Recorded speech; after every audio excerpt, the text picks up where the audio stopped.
अमृतसर में सिर्फ golden temple ही नहीं, यहाँ इतने सारे रब के दरबार हैं कि आप चल चल के थक जाओगे पर स्पिरिचुअल स्टॉप्स खत्म नहीं होंगे। और इसी डिवाइन कार्डियो को कंटिन्यू करते हुए हम पहुंच गए हैं अपने day 2 of our Amritsar tour.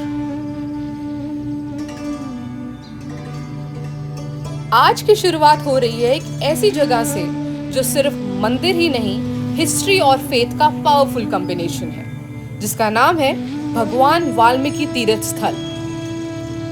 कहते हैं कि ये वो पवित्र स्थल है जहां महर्षि वाल्मीकि जी ने रामायण लिखी थी और इसी जगह माता सीता ने वनवास के दौरान शरण ली थी। और सबसे इंटरेस्टिंग फैक्ट, यहीं पर लव और कुश का जन्म भी माना जाता है।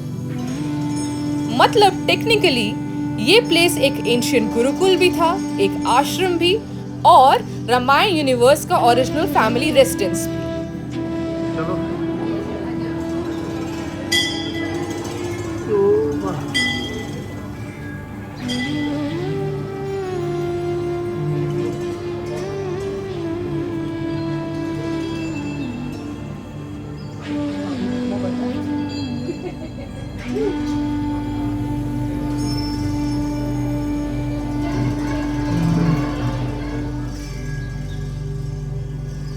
कहते हैं कि यहाँ पे अगर आप ईंटों से घर बना के जाएंगे तो आपका असल में प्यारा सा सपनों का घर जल्दी बन जाता है।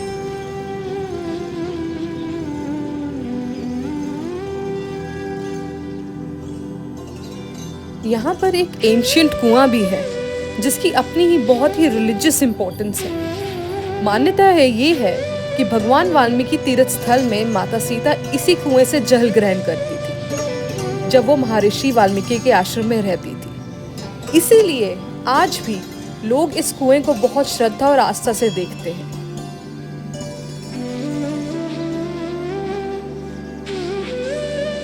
यहाँ सब कुछ ही इतना प्यारा और नया लग रहा था।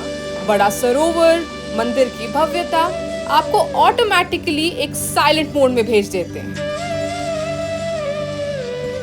और ट्रस्ट मी, यहाँ दर्शन करते करते आप एक अलग ही हिस्ट्री जोन में चले जाते हैं।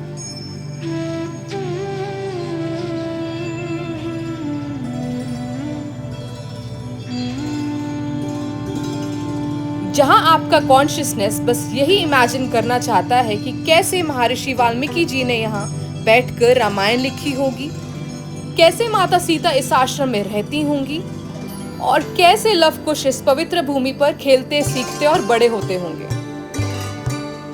एक मोमेंट के लिए ऐसा लगता है जैसे टाइम स्लो हो गया हो और आप सिर्फ टूरिस्ट ही नहीं बल्कि एक रामायण के एक छोटे से कैरेक्टर बन गए।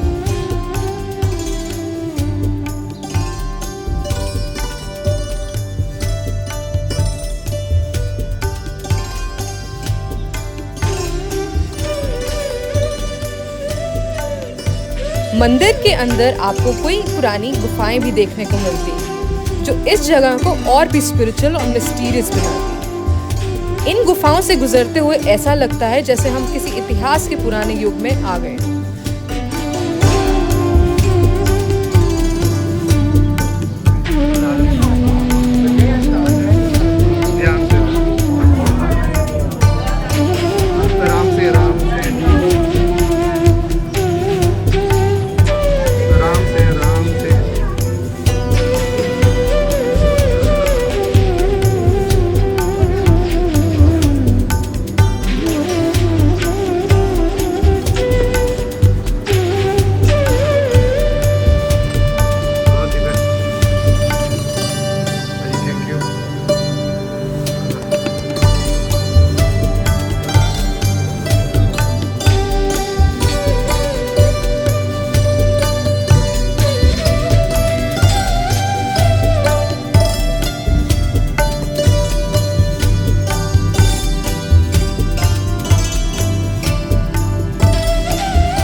हमने तो पहले ही डिसाइड कर लिया था कि जितना दिन हम अमृतसर में रहेंगे उतने दिन गोल्डन टेम्पल जाना मैंडेटरी है। लेकिन उस दिन वहां जाना और भी स्पेशल था क्योंकि पहली बार हम गुरुपूरब के टाइम अमृतसर में थे। और सच बताऊं, गुरुपूरब के वक्त अमृतसर में होना itself is a divine experience. हर जगह रोशनी, शब्द कीर्तन, खुशी, सेवा और पॉजिटिविटी का अलग से ही वाइब होता है। गली गली में जुलूस निकल रहे होते हैं, बच्चे, बूढ़े, बुजुर्ग सब सेलिब्रेशन मोड में डूबे होते हैं।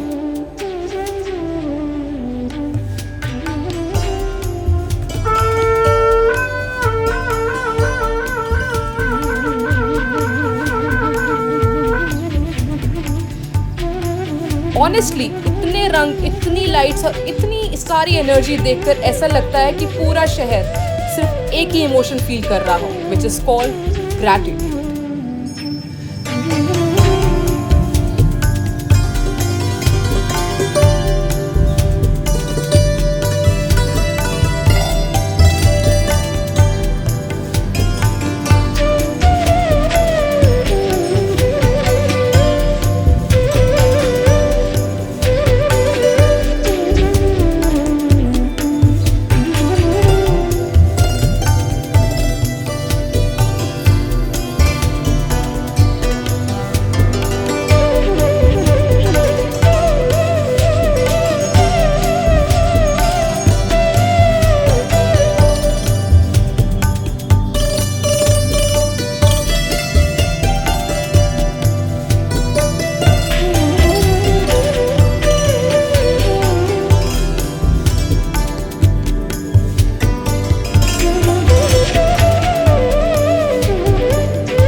और अब गुरुपूरब की डिवाइन वाइब्स के बाद टाइम था अमृतसर के लेजेंडरी फूड को एंजॉय करने का। सच बताऊं, अमृतसर का फूड एकदम रिटर्न गिफ्ट जैसा लगता है।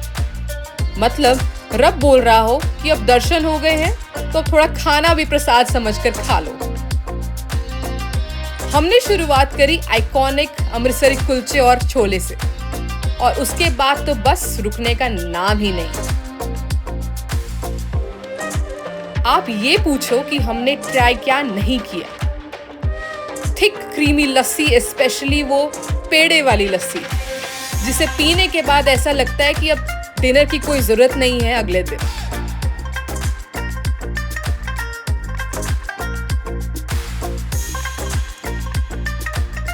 फिर आई फेमस गर्मा गर्म जलेबी, क्रिस्पी भी, जूसी भी और इतनी टेम्पटिंग कि डाइट ने वही सरेंडर कर दिया।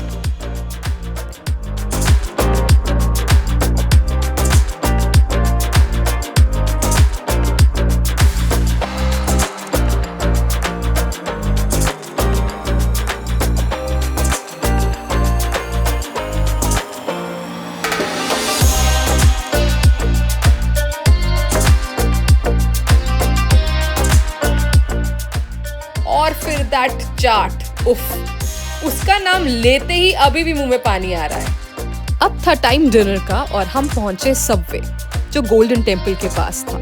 वहां जाके एक बहुत इंटरेस्टिंग फैक्ट ये पता लगा, क्योंकि ये गोल्डन टेम्पल के बहुत पास था तो वहां पे नॉन वेज सर्व होता ही नहीं है, they only serve vegetarian. So you should check it out, it's very interesting to see they are only serving vegetarian there. और लास्ट में हमने ट्राई किया वहाँ का आम पापड़, द फेमस वन। सबसे प्यारी बात पता है क्या है?